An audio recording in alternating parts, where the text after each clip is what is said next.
Hey everybody, I'm Amna Nawaz. This is Uncomfortable. The goal here is to have honest and in-depth conversations about some of the issues that we think may divide us as Americans. And also not just to talk about what we believe, but why we believe what we do. So each week we have a special guest for a one-on-one interview. This week, I'm really pleased to say we're joined by Jihad Turk. How are you? I'm doing great, and I can't think of a better person to invite to make people feel uncomfortable than someone named Jihad. So we are going to get into that. You're the president of Bayan Claremont Graduate College, a place for Islamic graduate studies. That's a fair way to describe it, yeah, right? Yeah.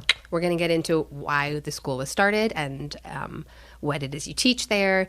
But we're going to have a really good conversation, I think, about Islam in America today and how it's practiced and how you came to the position that you came to at Bayan. So first, can you just tell me a little bit about yourself, how you grew up, where you grew up? Sure. Well, I'm an American kid from Arizona. Mm-hmm. My mom's from the Midwest. She's from Oklahoma, Christian American, Methodist. My father immigrated to the U.S. in 1956 from a small town called Jerusalem. He's Palestinian, born in Palestine in 1938. So he was a 17-year-old in 56 when he moved here, Okay. and finished high school in Merced, California.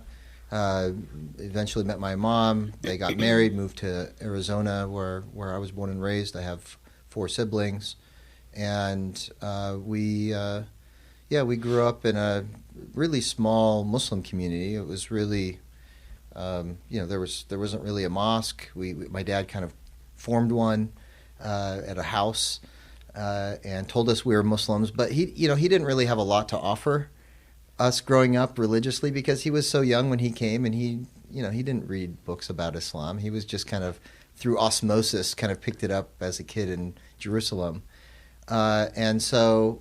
Having a mom who's of a Christian background and a dad who's Muslim, we were told we were Muslim growing up, but there wasn't a lot of substance there. So what did it mean to be Muslim, like in tradition or practice? Well, I was told more I was Palestinian American than Muslim American. Okay. So we would go to like rallies and, it was more politically active. My dad prayed, but, prayer was in Arabic. I didn't grow up speaking any Arabic. There wasn't a lot of meaning behind the rituals that we did. We fasted in the month of Ramadan. He tried to drag us to the Sunday school at the local house mosque, and we would always try and negotiate out of that. But yeah, I didn't really have a strong Muslim identity. I knew I was Muslim and Palestinian and American, but I was a typical American kid. I mean, just there wasn't really much to my culture, Palestinian or Muslim culture growing up, other than, some of the basics. And it really wasn't until I was in high school when my parents were divorcing, when I was 17, that I started asking the big questions in life, like why? What is, if marriage isn't forever, like what is the source of peace and tranquility and happiness? And so I guess I began my spiritual journey at that point earlier than maybe some people would. On the one hand, I was really well adjusted. I was doing really well in school. I was, taking a lot of honors classes. I was, I played varsity sports since my sophomore year. I was lettered and all of that. And then, I was also popular. I was homecoming king of my senior year. But, the divorce kind of left me a little bit, in search of something greater. Instead of turning to drugs, alcohol, other things, I figured I'll just, because I saw what that did to some of my friends. Yeah. I started asking the bigger questions and began looking at both traditions, Christianity and Islam, and to see if there was something there. My father took me to a youth camp called MINA, Muslim Youth of North America. Uh-huh. He sent me, me and my sisters out there when I was a junior and senior in high school, and I met some people there who were religious and who I guess were good role models and who seemed to be caring and a good influence, I would say. And so that kind of at least planted the seed that religion there might be something there. Before you went on sort of a spiritual journey, or in search of what spirituality meant for you.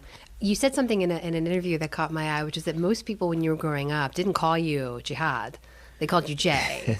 Why was that? Well, I mean, in Arizona growing up in the 70s, I was born in 1971. Yeah. So in the 70s, this is way before 9/11, way before the first Gulf War. There wasn't a lot of diversity. You were either black, white, or Mexican.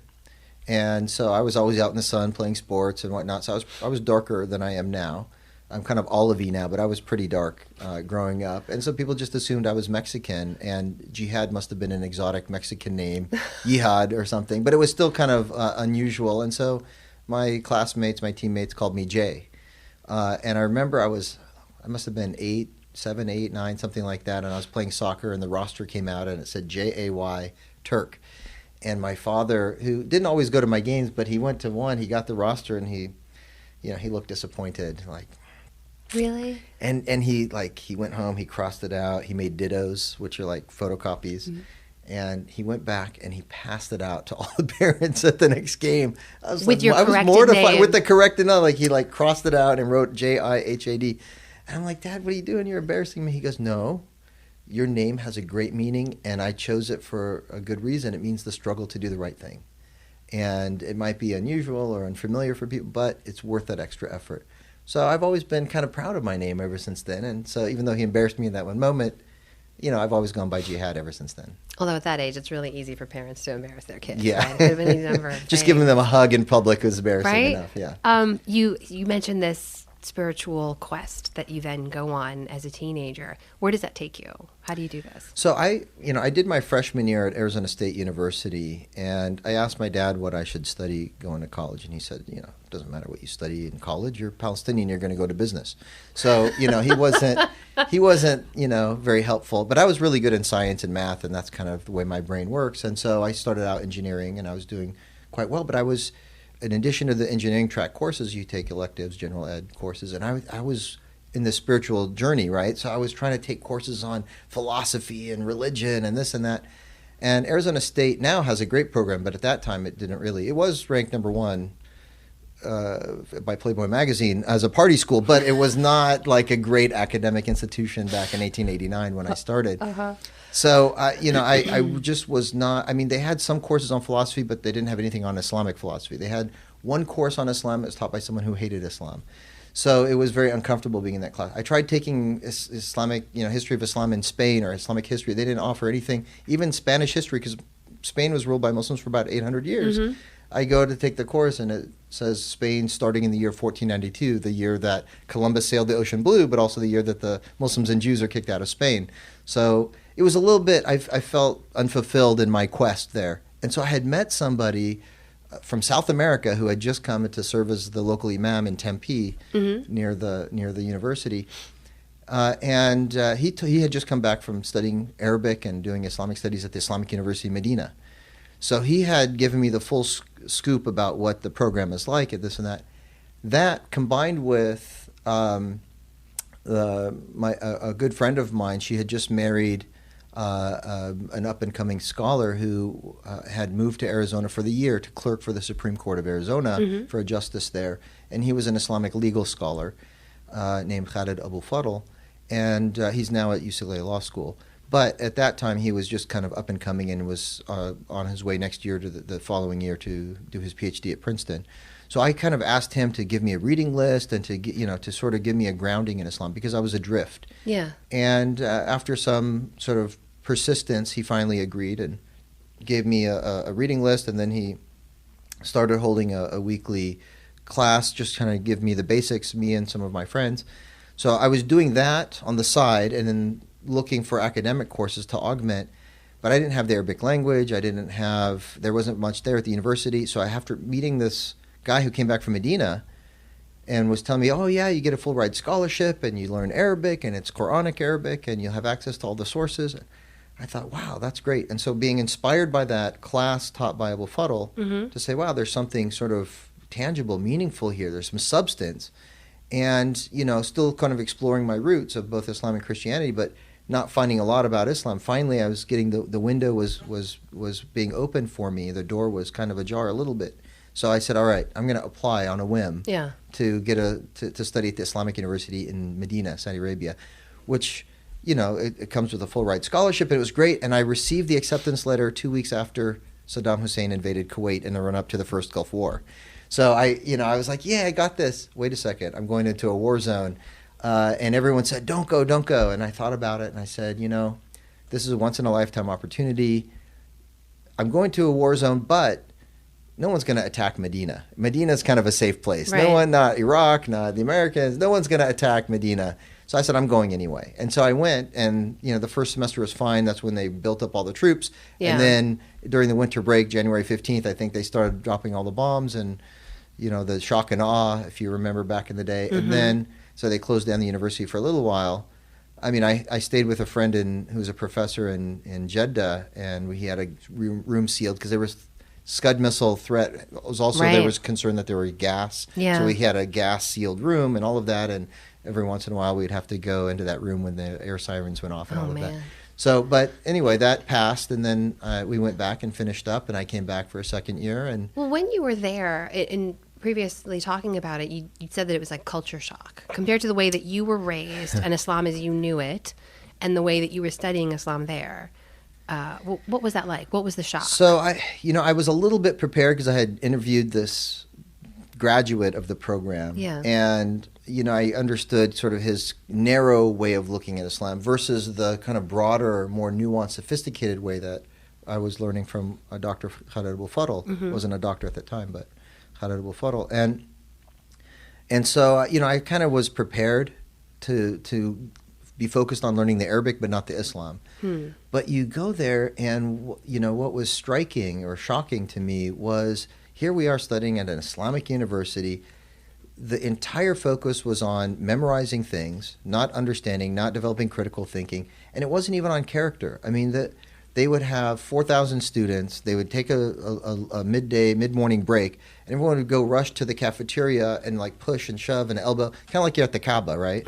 And everyone's pushing and shoving and shouting over each other to try and get the two poor immigrant laborers who are serving in the cafe to give them the cup of tea or the biscuits or whatever first.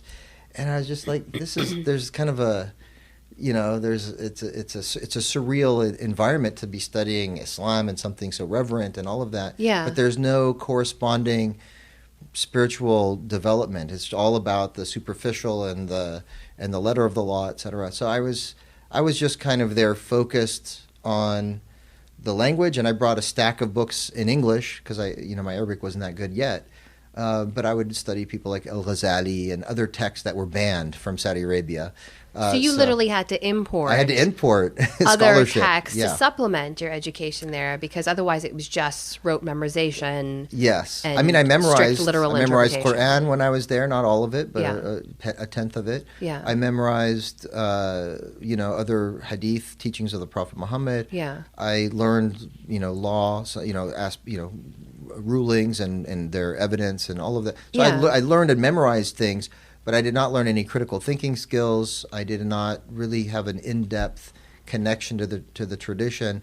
And so, but I knew that going in there, so I was focused more than most students on getting as much as I could, Yeah. knowing that, I guess it was in my first year that I kind of had my walkabout, my spiritual walkabout, where I said, okay, I found something beautiful in this religion. I'm able to now access the Quran, and I was getting more and more in depth in my ability to understand the tradition in the original language. And I said, well, now what do I want to do with my life? War is happening around me between East and West, between America and the Muslim world. But this religion is something that's beautiful and meaningful. So my journey began way before the conflict, but it was in the context of conflict. So I said, well, I think I know what I want to do with my life. I want to go back, go into academia, provide an opportunity for Muslim students on U.S. campuses, college campuses, to learn about Islam in a way that's not hostile, like what I experienced, but also to be a bridge between the Muslim world and the mainstream of American society, so that there could, be greater understanding, which hopefully would preempt another conflict. That's of course, interesting. Gulf War II happened already, but so you saw, in the midst of all that conflict, you saw your potential academic contributions and religious study as a way to sort of bridge divides, right? Yeah, as a way to provide understanding, educate people, because as a mission of some yes, kind. because when I was there, not that I appreciated the way that they practiced Islam. I mean, I did definitely miss so much about America. Yeah. But I also got to know and love the people that were there, and I disagree with the approach at the university, but the people are human beings, and I got to know and travel and live in the area, and so I eventually said, well, I have a foot in each tradition. I'm kind of uniquely positioned, being both American and Muslim, and now having lived and learned the language of the region, to come back and try and serve as that bridge and hopefully create a context that doesn't drive itself towards a clash of civilizations or warfare or conflict. Back it up for a second. When you're raised, you're American and you're Muslim, and you wanted to learn more about your faith, was there any opportunity in America for you to do that? Did No. you have to go somewhere else? I had to go somewhere else. I mean, not only did I not know Arabic, so that was a big barrier to being able to access the sources. Yeah. But in 1989, there weren't very many books in English. Now there are a ton, but back in the day, there wasn't there weren't the resources. And then, not only that, there wasn't really any institution. There wasn't really any pathway to really growing in my faith. And so people who wanted to do that had to go to Syria, had to go to Egypt, had to go to Islamic University Medina or Malaysia or Pakistan or somewhere else. Did you see, in your time in Saudi Arabia, did you see any conflict between the Islam that you had been raised in and the way that you understood it and the things that you found your faith grounded in and the way that it was practiced there? Yeah. So Medina was a foreign students university, and there were foreign students from other Arab countries and Muslim countries, and then there were some from the West. One of the most black and white differences that I saw was, to some extent, the way that the ideology wanted to practice focusing on some of the superficial, the long beard and the superficial physical manifestations of the faith, as opposed to the core, the inner, the spiritual. Aside from that, there was a stark difference in attitude amongst the students who were attracted to study in Medina from places like England and Europe, where there was this Wahhabi, Salafi ideology and mentality that was more, I would say, rooted in an oppositional posture to their circumstances. So I met with some of the these circumstances, meaning the Western culture that they were yes. raised in. So their attitude from England, by the most part, Indo-Pakistani culture, there's a large percentage of Indo-Pakistani Muslims in England, and so when we were there, when they came to Medina, they had this kind of animosity, hostility, even towards their homeland from England. They said that they are racist against us. They consider us, they use the N-word. They used to, most of those the men that were there, the students, male students. I'm assuming they were all men. They were all men. It's a male students university. Let's put that out there too. Let's just put that. They had a female university, but you had to already know Arabic, and then the male instructors came through closed circuit television. So it was like a one-way mirror kind of thing. That's so a whole nother. That's a whole separate thing. Okay. But they had this kind of like animosity or hostility, and most of them had come through this, I would say, this attempt to try and fit in to where they came from, culturally, going to clubs, maybe drinking, dating, all of the things that are the hallmark of growing up in the West.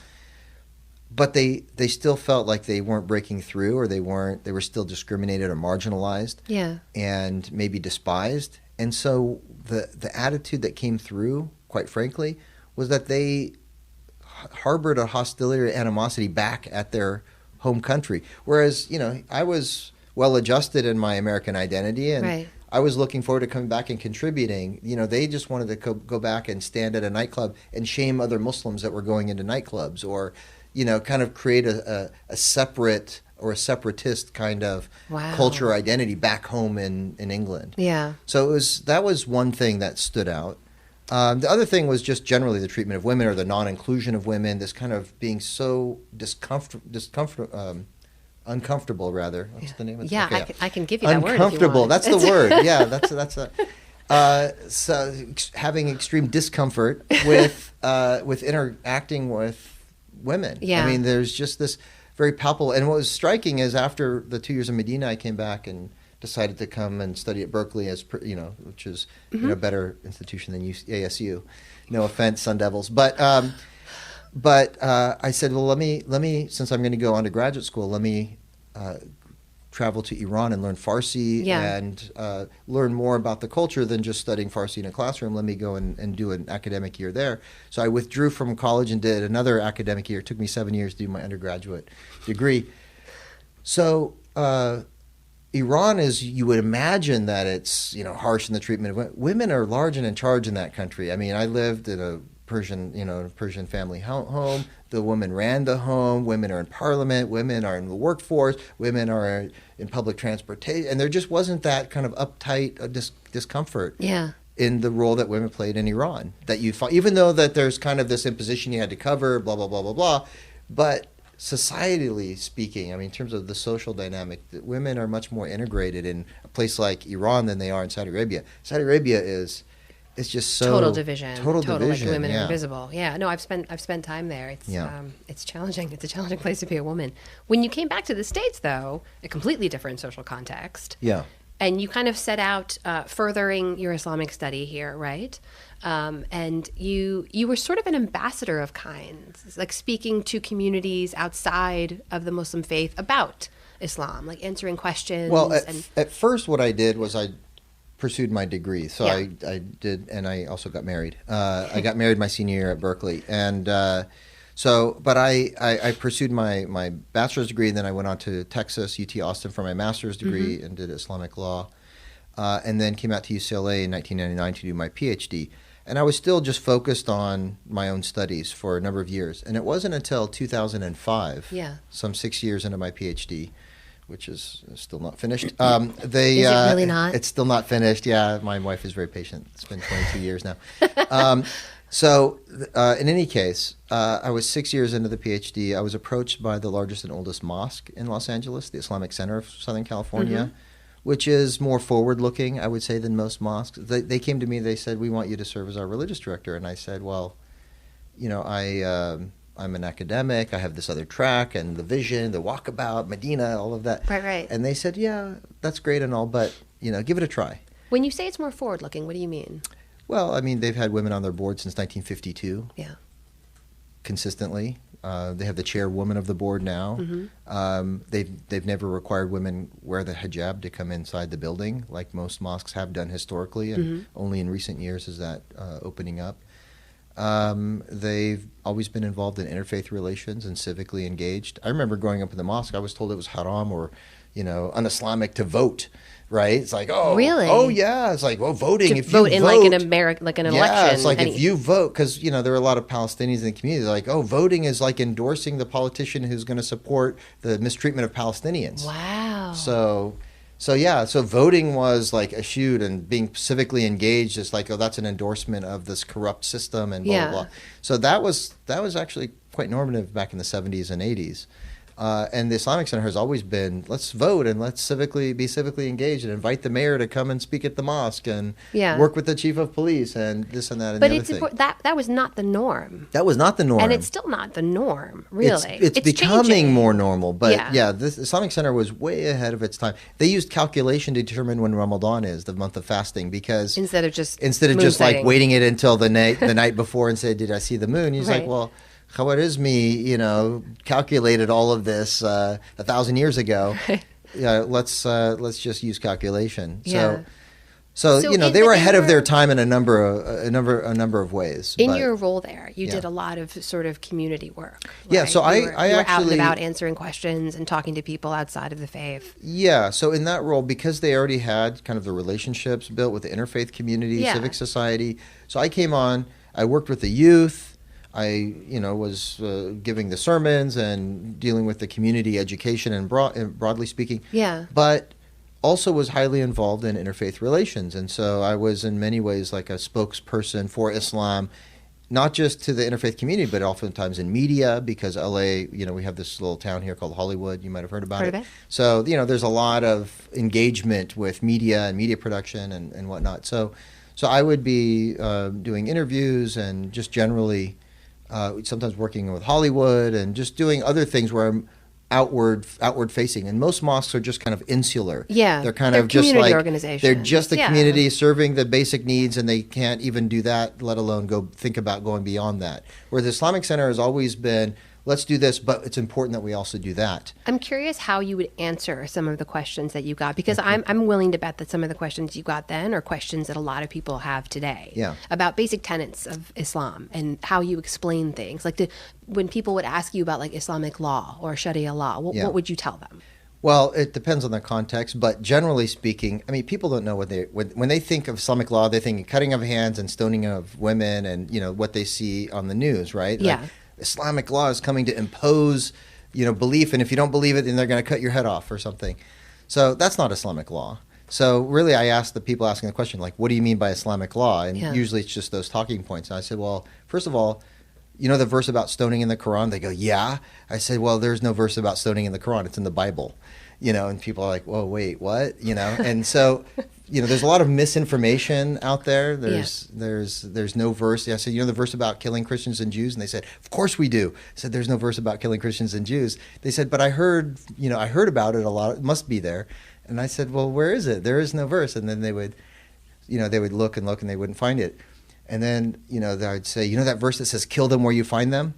And they'd say, yeah, I know that one. I said, that one it does exist, but that's just only part of the verse. The rest of the verse says, the them, by the way, is not Christians and Jews. It was the people who were fighting against Muhammad and his companions at the time in Medina. He said, and the verse says, when your enemy comes and attacks, fight them where you encounter them. Yeah. Don't turn and run. But if your enemy is inclined towards peace, you have to make peace. So that's the verse. I mean, so people take things out of context to scare Muslims, but also some Muslim, quote unquote, figures abroad will take things out of context to justify. Well, so you put Muslim figures, quote unquote, but there are Muslim leaders around the world who will claim those lines as instruction, as inspiration for people. Well, they will misclaim the lines. I mean, there's a deep Islamic history about the laws of conflict. The laws surrounding warfare and peacemaking. And historically, those lines are actually, it's like a just war theory in Catholicism. There are things that you cannot do and justify them even in times of conflict. For example, you cannot kill a non-combatant. You cannot kill a woman or a child or an elderly person. You cannot even harm the environment during times of war. You cannot poison water, you cannot chop down trees, you can't do things that are destructive, right? And, so modern warfare by its nature is un-Islamic, right? So there are a lot of Muslim scholars today saying, well, I disagree with engaging in modern warfare because by its very nature, you have collateral damage and you're killing civilians, and that's not acceptable in Islam. So all of these, based on the Quran and teachings of Muhammad, these rules, these regulations regarding the limitations on warfare have been disregarded by these, and I say, quote unquote, religious figures that are claiming to be doing things in the name of Islam. They're doing things that's an offense, that's an affront to Islam, and is complete, contradiction to the teachings of the Quran. The Quran says to save one life is if you save all of humanity, and to take one life is if you kill all of humanity, and that's considered a grievous sin. There's sort of arguments to be made based on the text, right, and how it's interpreted. And then there's just the actual political, cultural manifestation of different parts of Islam that exist differently in different cultures, right, in different parts of the world. And they're different from how they are here in America, too. And I'm curious, because I'm sure you've gotten questions about this over the years, when people talk about things that are inherent in Islam, like, is there something different about Islam, especially in relation to the other Abrahamic faiths? It's the youngest of them, right? It's still sort of evolving to a large degree, as I guess all faiths are. But when people talk about it as if it's something different, because in so many countries, there's such a close alignment between the political culture and the religious culture and the social culture. So What do you say I would to say that? yes and no. Well, first of all, in regards to the theological, whatever, Islam is as close as Christianity and Judaism are, the Judeo-Christian. Islam is right in between the two. I mean, Islam is closer to Christianity than Judaism theologically, in that we believe in the Hebrew Bible, the God, God the Creator, the God of Abraham, etc., Yeah. and Adam, and all of that. So we're like Judaism in that regard, and we have a law that's similar to the halakha or Jewish law. But we also believe in Jesus as Christ, born to the Virgin Mary, is the Messiah, inspired by the Holy Spirit. These are Quranic expressions. The Messiah is in the Quran, Christ, that God created Jesus in the womb of Mary without a man having touched her. So, these are theological tenets of traditional Islam and based in Scripture.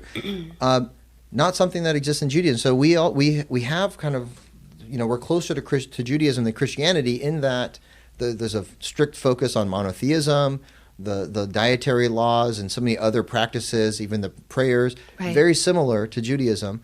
But we're closer to Christianity than Judaism in that we further acknowledge Jesus as a source. We're different than both in that we also acknowledge Muhammad as a source for doctrine and law. But Muhammad basically came and said, and I'm quoting, "I'm not coming with anything new. I'm coming with the religion of Abraham, who preceded Judaism and Christianity." So, I'm just here to uphold the theology of Abraham, the forefather of us all. So theologically, no, not different. Even Yeah. though I'd go into a Barnes & Noble, remember there used to exist these things called bookstores? I've heard of them. Yeah, so Yes. they used to have Islam section in Eastern religion. Yeah. So, I mean, it's no more Eastern than Judaism and Christianity. It's the same people, same personalities, Abraham, the two descendants. The theological argument is one side Yeah, of it. so the Most second- people yeah. who adhere to the faith aren't religious scholars like you, That's- right? They may not even have read the Quran. So that's the second point I was about to Yes. make. So theologically, Yeah. it's not different. Right. So what is different? Yeah. I would say that Islam started out as a tribal religion, right, to people who were chauvinistic and had their own idiosyncrasies.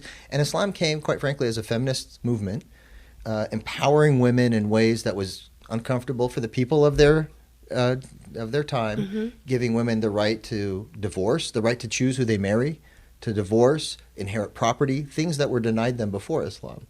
And he put a woman in charge of the marketplace, and women were empowered. You mean the Prophet Muhammad? The Prophet Muhammad. Yeah. So he changed the culture during his time, and after he died, things were reverted back to the kind of pre-Islamic chauvinistic traditions that existed in Arabia before Islam. Yeah. Islam happened to have spread rapidly within 100 years from China to Spain, North Africa, to places that were primarily tribal and chauvinistic. So Islam got to, let's say, Afghanistan. Afghanistan, when Islam got there, was tribal and patriarchal, chauvinistic in its culture. Islam did not rid Afghanistan of those cultures. And in fact, culture trumps religion. And even though they nominally adopted Islam as a culture, they disregard Islam when it comes to important cultural practices. For example, honor killings. Honor killings are practiced in Arabia, they're in Iraq, for example, which is an Arab country. They're practiced in Pakistan and in Afghanistan, South Asia, yeah. Southeast Asia. They're practiced in South America, by the way, as well. So it's not just a Muslim phenomenon, but it's practiced in these patriarchal, chauvinistic cultures. Yeah. There was an interview in 2003 that I heard on NPR, the other station, and they interviewed a guy whose niece was kidnapped by a gang of marauders who were kidnapping folks for ransom. And his tribe, they're from Baghdad, his tribe raised the money and paid off the kidnappers, and they got their niece back. And he was particularly close to her, so he went to her, gun in hand, and shot her in the temple point blank range and killing her in cold blood. So he's walking around as the hero of his tribe, free as a free man. And he's being interviewed by the NPR Because she had reporter. presumably been assaulted by the Well, men who here's kidnapped her. the logic. Okay. Follow me on this one. Yeah. The reporter is saying, why did you do that? He said, well, I loved my niece dearly. She was, we were very close. She was kidnapped. And so, I have nightmares where I'm waking up in a cold sweat after having done this. And I see her in my dreams and she's, pleading to me. And if I had to do it all over again, I would. She's like, why? He goes, well, I'm an educated person. I'm a lawyer. Nothing against lawyers, but he was a lawyer. And he said, you have to understand, in my culture, the status of our tribe rests on the reputation of the women in our tribe. So if we allow our women to be out and about where they can be morally loose, right, sexually loose, or be kidnapped. I mean, she was kidnapped, right? But they weren't protective of her. She was out by herself to be kidnapped. So if we are a tribe of loose morals, we allow our women folk to just run around by themselves, then no one will do business with our tribe. People won't marry into our tribe. We can't walk in the streets with our head held high. What I did was to punish her by death, to show that what she did in going out and about by herself, where she could get kidnapped or raped or molested or whatever, she was rogue in doing that. And so we had to punish her. That's why it's called an honor killing. We have to regain the honor of our tribe by punishing this. I mean, this is barbaric. This is barbaric. I just had a dinner with an Oscar-winning director from Pakistan who did. This was the last, not this past Oscars. Oscars. Yes, yeah. From a year ago. She was, it was her second Oscar, by the way. It was the night before she won. But she was talking about her film, Girl in a River, which is a powerful movie, and you might have seen it. But it's about a story of a girl in Pakistan who was engaged by her father to a guy from a neighboring village or nearby suburb. And, it was all done with the permission of her parents and all that. She was engaged, which is really legally married. She was legally married, Islamically married to this other gentleman. The uncle comes along and says, you know what? I found someone who's better. Yeah. So, he wanted the girl to break it off, to annul the marriage and to marry this other guy. So she had already developed, she's a young lady. They had been speaking. They're engaged. She developed already attachment. So she went away and moved in with her husband. Her husband. So this was considered shameful. So shameful and disrespectful and dishonorable that she would disobey the will of her parents and her father in particular. So she was fearful of what they might do. But her father and her uncle reassured her, we just want to talk, come visit us. So reluctantly, she finally came and visited them. They took her to a river. They shot her in the face in point blank range. They put her in a sack. They tied the sack. They threw her in a river to die. The bullet somehow did not go into her skull, but came out. So she has a huge scar now. It came out here by her ear. She somehow got out of the sack, made it out she swam to the shore, went to a police station. They arrested the father and the uncle. Here's the kicker. Even though what they did was against the law, they were behind bars. They were being interviewed by the filmmaker. They said, we are so happy we did this. We would do it again. Since we did this, we've gotten 50 marriage proposals to our younger daughters. This is considered honorable, and we are considered a good family now that we show that we do not allow our women to be loose or to be whatever, disobedient to their. And so they would have gone and been prosecuted. However, there was a loophole in the law that if the girl is pressured through social pressure to forgive her father and her uncle, then they would be released. And of course, under all of that tremendous social pressure, she had to forgive them, and they were released from prison without any. This brings me to the larger point here, which is that there are terrible things done, not just to women, but to a lot of people in the name of Islam, using the religion as justification. Yeah. This goes back to the larger point. But in neither of these cases were they really justifying through religion, other than to generally say religion says obey your parents. Well, it doesn't really say that. It says be honorable to your parents. Says the theological scholar. But for most people, in the actual practice of the religion, it can be used to subjugate women. It can be used to carry out, not can be, it is used to justify terrible, terrible things being done. And I guess in this day and age, in particular, when there's so much attention paid to terror and acts of terror committed in the name of Islam, you must get this question all the time. How can they do that? Well, I would say, in short, Islam doesn't mistreat women. Muslims mistreat women. And Islam has a lot of work to do to try and raise the level of righteousness in the societies that claim to be Muslim. So we have a lot of work to do. And, culture in all of those places trump religion. And just like we have fake news here when it comes to presidential elections and alternative facts, there's fake news and alternative facts that permeate the Muslim world with regards to the practice of their own faith. And so whatever is traditionally done or historically done, they just kind of lump it all under religion. But there has to be a concerted effort by people of conscience, people who know better, to say no, not in our name, not in the name of this faith, and not in the name of morality and righteousness and human rights. We have to step up and give pushback to that, and that has to be done in an authentic way in order to be effective. It can't be perceived as coming from outside, and so that's really the challenge. Is like, how do you support momentum organically within a culture without being an imperialist in doing so, right? And so part of what we're trying to do at the Islamic Graduate School is provide an authentic understanding of the faith, but for modern times. And that's actually our vision statement. For modern times and also for American culture, right? For the American culture and for the world. Because, ultimately we're all human beings. And we all have the same aspirations. And even if you've traditionally marginalized women or whatever in your culture, it doesn't have to be that way. Right. There can be progress and development and but evolution. So this is an important point that I was surprised to learn from you, and that I don't think most people know. When there isn't, as you'd mentioned before, that place of higher learning for Islamic study in a Western context, especially in America, people have to go elsewhere to learn about it. And they not only learn about that, but they learn it in the context the regressive of that culture, and they bring it back here to the States. So lay for me is kind of the foundation here. When you talk about Islamic scholars in America, where are they coming from if they're not learning in an American context? There was a study done in 2011 of American Muslim mosques. At that time, there were about 2,200 mosques. And they concluded in that survey that only 44% of the mosques had a full-time imam, religious leader. 93% of those imams were born, raised, and educated abroad.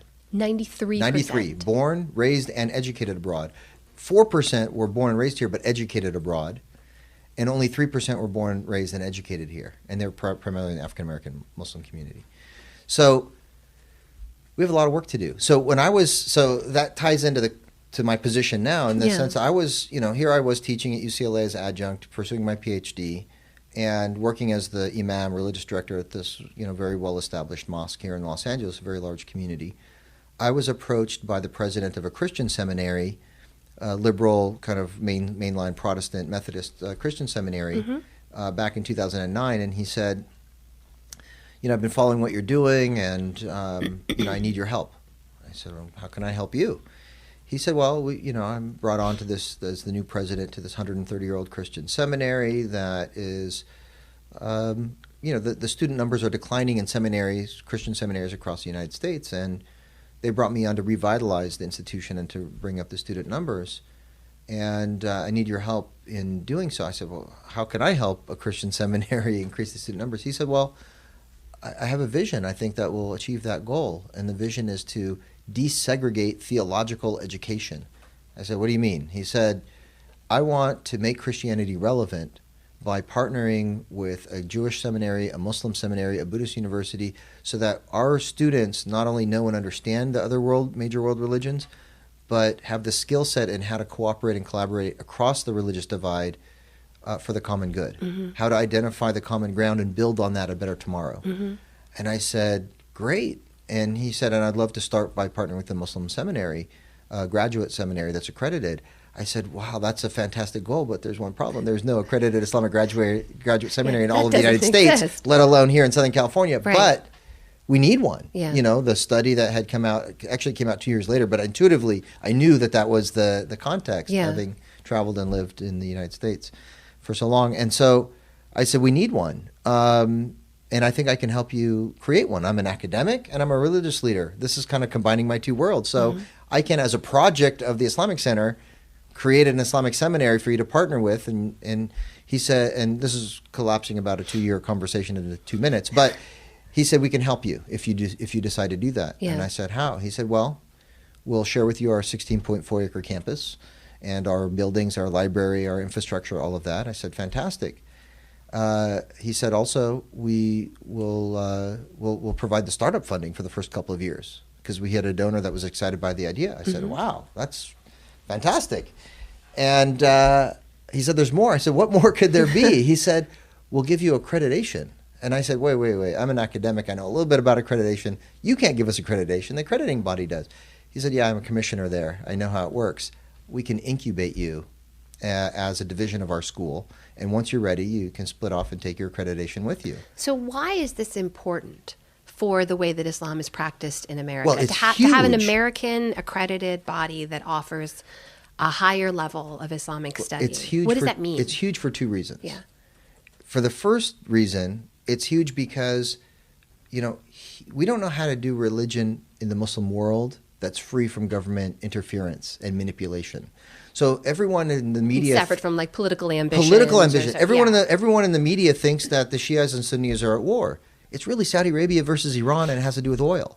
And they manipulate Shiism and Sunnism as like a way to sectarian divides. As an ancient sectarian. Yeah. I mean, I know so many people that are Sunni and Shia. They're sushi, right? I mean, they're half of this and they're intermarried, and they all get along. It's not a theological divide. The divide between Shiites and Sunnis is less than the divide between Protestants and Catholics. Yeah. Right? It's not, although they used to not get along too, but between, I would say, Episcopalians and Lutherans, like, people couldn't even tell you the difference between the two of them.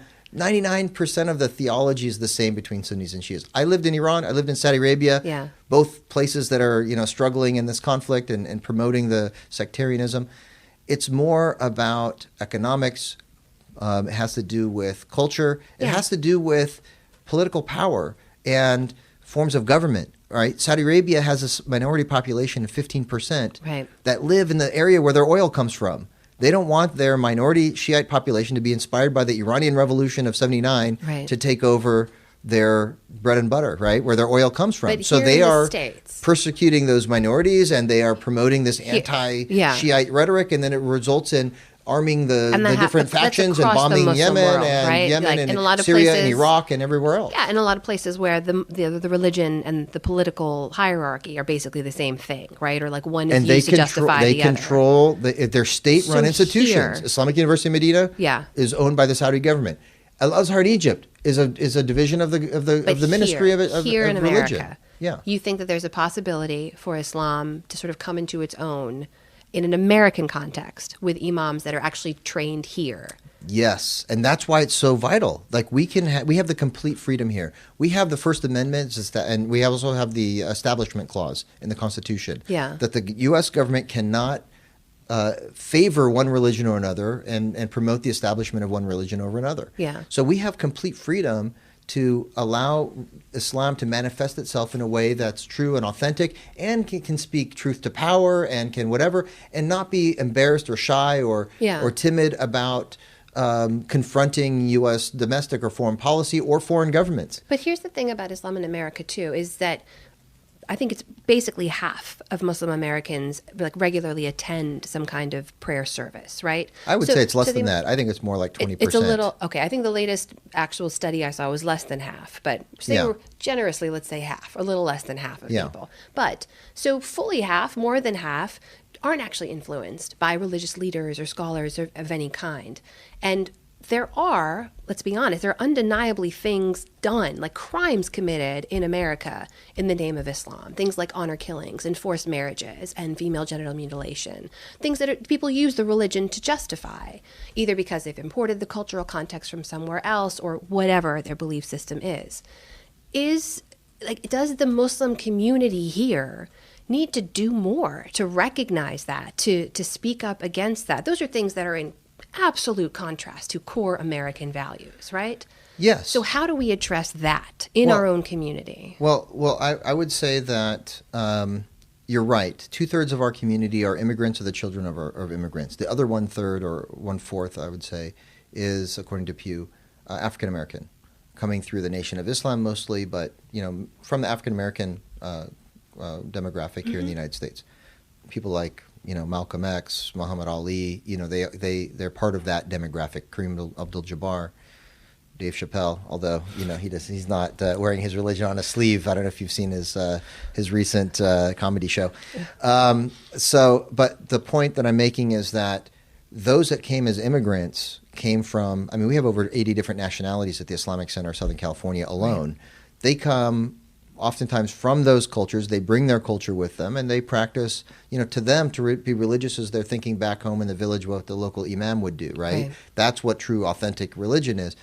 Not everyone's religious, and so hence less than half come to a mosque. And those that go to a mosque, I would say, have two distinct attitudes and postures. Most that go to a mosque because it's a cultural comfort zone. Right. It's a cultural oasis. It's what they know. It's what community, they know. It's like the vast desert of America. They find this, watering hole where they come and they, can drink the same kind of tea that they do back home, either with milk or with mint. Right. And they, can speak the language and dress and be in a comfortable zone. And so the mosque is really like a cultural club, for the most part, that has religion as part of the culture. Mm-hmm.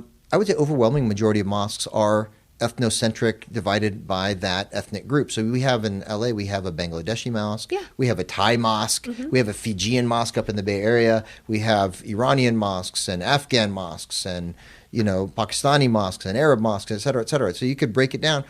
If the religion is about the religion, why are they breaking it down by ethnicity and culture and language? But because they're not really thinking about manifesting the values of Islam in this country. They're thinking more about, this is a place where I can come and be comfortably Muslim.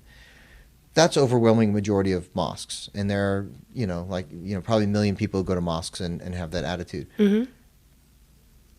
In order for Islam to be sustained in the United States and be meaningful and have a positive impact and be meaningful to young people and be passed from generation to generation, it has to be relevant. Has to be relevant to them in terms of, like I was on my spiritual journey when I was a young person. What's the purpose of life, right? It has to answer those questions. Yeah. And it has to contribute something to society. You can't just be in a bubble, right? You have to want to, to be part of the fabric of the community in which you live. Mm-hmm. And so, I think that there's a growing realization for mosques that have been around long enough where they have a generation of young people where they see the first sort of crop of that generation fading off into the woodworks, marrying outside the community and, kind of losing their connection to the faith, kind of sobering up and say, whoa, how can we reorient what we're doing here and make it less about the culture back home and more about the values of Islam in a way that's relevant for the U.S. context. Yeah. And then they start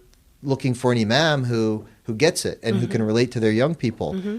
And that's where the problem is, because there's a shortage of imams. But those imams don't exist. So we said, let's be a pipeline so we can create imams who are well-adjusted, culturally speaking, who understand American Muslim mentality, and who can be relevant for the youth, be inclusive of women, be civically engaged, and give the community a sense of purpose, and also empower the community to tell our story in our own words. Mm-hmm. So part of it is about representing ourselves in media, but most of it's representing ourselves to our young children, to our next generation. Mm-hmm. I mean, I have 4 kids. My oldest is 16. It's an important part of what I'm doing as a Muslim parent. My wife and I is, how to have a well-adjusted American Muslim identity and what role the community plays and the imam plays. We're fortunate to have a more sort of inclusive, progressive, forward-looking kind of a community, but so many mosques, they don't have that as an option. The women aren't included. There's it's all about back home or about this kind of antithetical politics, and there's no sense of being empowered. There's no sense of giving back to society or contributing to the betterment. It's all about sort of defensiveness. Do you think that men and women should pray together? Well, men and women always have prayed together. You mean next to each other? in a mosque, yeah. So if you go to the Kaaba, men and women pray together already. Mm-hmm. And, I've made the Hajj twice. I've been Umrah a bunch of times.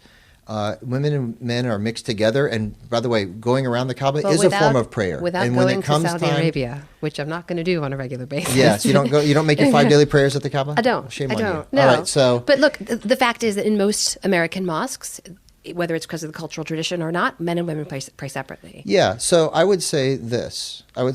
That there's a growing trend to arrange the mosques differently so that women aren't in the back. It's kind of like the back of the bus, right? Yeah. So culturally speaking, in America, that kind of rubs people the wrong way. On the other hand, there's the sense of like modesty. Because it sends a very clear message about the subjugation of women. It says a very negative message.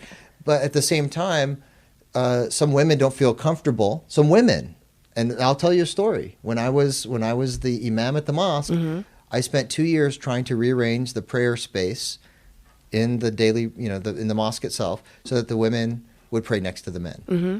And I got the religious committee on board. I got all the men on board, and it came to the board, and we had a couple women on the board, and I just assumed that they would be with us. The women on the board torpedoed the move, and so the women and the men don't pray next to each other at the mosque. That is one example. Yes. And I'm willing to bet that you're going to be able to find, especially someone who's grown up in the tradition where they've always prayed separately, who would be more comfortable with that. But for people who look at the religion now and say that, you know what, I was raised in America, I was told that I was equal to my Muslim brothers or to anyone else out there, why should I pray separately? Why do I have to stand behind them? Those mosques don't exist either. Yeah. Well, I mean, there are a few mosques that are coming up that Yes. the women pray next to the men, Yeah. and still allow women to have a sense of modesty and privacy when they're when they're bowing, and the men too. Yeah. But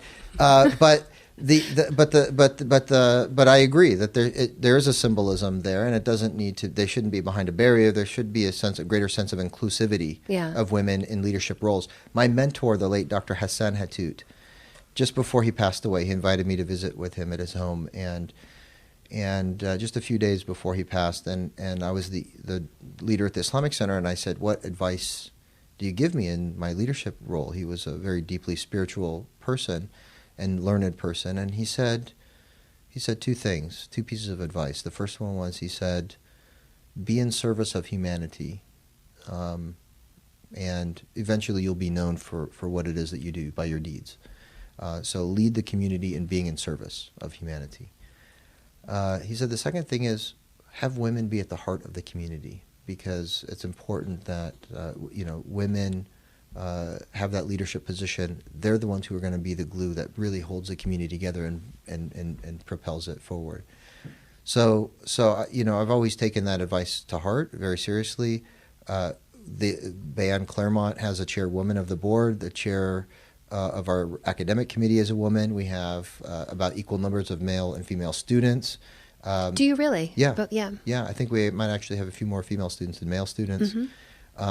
And we're also very ethnically diverse as well. These are women who can then go on to be imams? So How would there that is a work? women's mosque here in LA. Yeah. And so women do lead the prayer. Yep. And that's generally acceptable in even mainstream Sunni Islam. Mm-hmm. There has been a debate in recent years reviving the idea or the notion or the discussion about whether women could lead mixed gender prayers. Mm-hmm.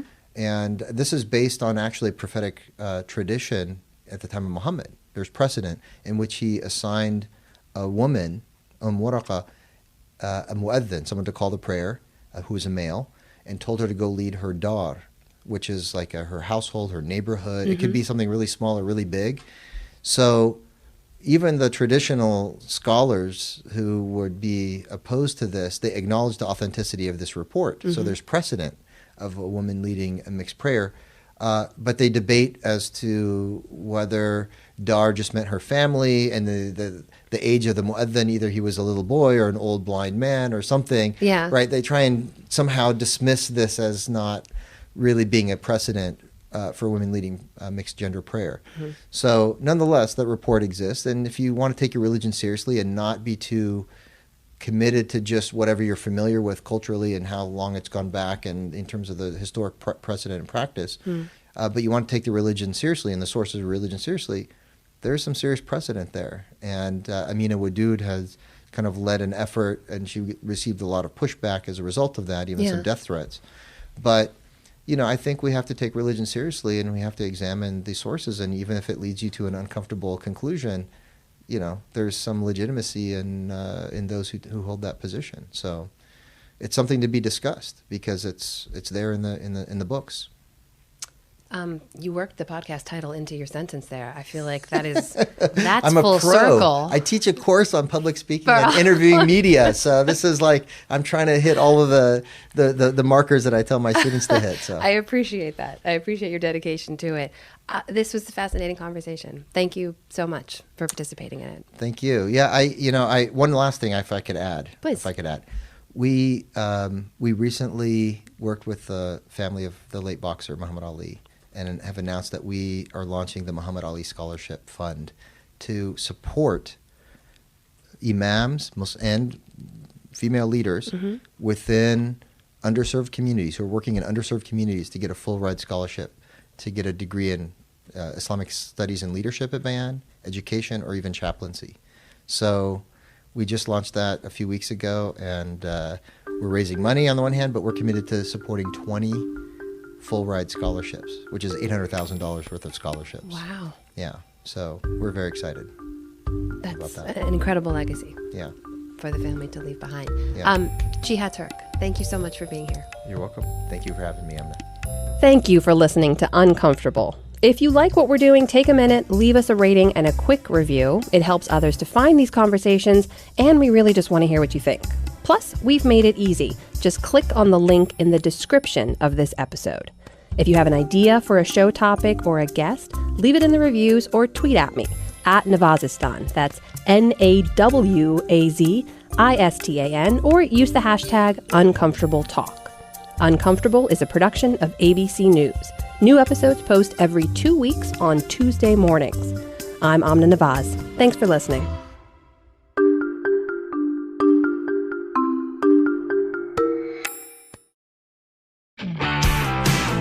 Hey, I'm Dan Harris from ABC News, and I have a podcast, and you should listen to it. It's called 10% Happier. It's all about how to stay sane in our increasingly insane world. We talk to everybody from the Dalai Lama. Science, very important for humanity. To RuPaul. You have to explore this life. It's fun, it's interesting, it may even change your life. You can listen to it for free on Apple Podcasts or on your favorite podcast app.